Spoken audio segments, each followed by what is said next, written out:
melalui 3M dan vaksinasi COVID-19. Dinas Kesehatan Kabupaten Berau menggelar simulasi vaksinasi COVID-19 di Balai Mufakat pada Senin 11 Januari 2021. Dari pantauan di lapangan, tidak hanya Bupati Berau Agus Tantomo yang ikut dalam simulasi ini, namun Sekda Berau dan OPD Pemkab Berau juga turut ambil bagian dalam tahapan simulasi sebagai orang pertama yang akan divaksin. Sesuai antrian, para penerima vaksin nantinya dipanggil petugas untuk dilakukan pendaftaran dan verifikasi. Kemudian dilakukan screening untuk mengetahui apakah memiliki riwayat penyakit atau tidak. Setelah dinyatakan layak divaksin, kemudian dilanjutkan ke meja 3 untuk dilakukan vaksinasi oleh petugas. Tak sampai di situ, setelah divaksin kemudian menuju ke tahap terakhir atau meja 4 untuk dilakukan pencatatan atau observasi.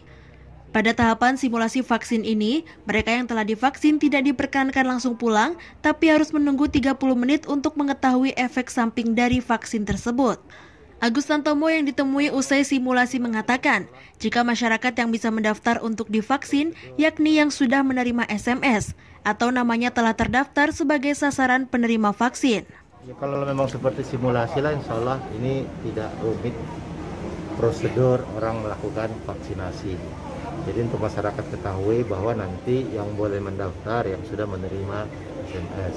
Nanti di bagian pendaftaran, saya kira tidak banyak ya, meja hanya 4. Hanya mereka mendaftar, kemudian ditanya riwayat penyakit, yang kemudian sudah divaksin, ya, yang sempat kasih penjelasan dan baru menunggu reaksinya selama setengah jam.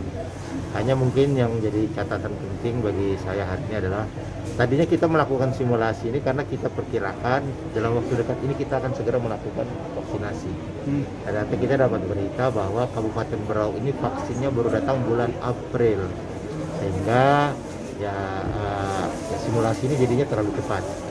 Sehingga tadi saya memberi perintah, memberi instruksi, karena dalam waktu dekat ini yang melaksanakan vaksinasi Samarinda dan Kukar, mereka punya kesempatan belajar dulu ke sana, melihat di sana bagaimana prosesnya, ada kendala apa, bagaimana mereka menyelesaikan kendala-kendala itu, dan mudah-mudahan kalau mereka jadi lebih tahu di tempat itu, di Samarinda dan Kukar, nanti program vaksinasi kita bulan April itu berjalan jauh lebih lancar.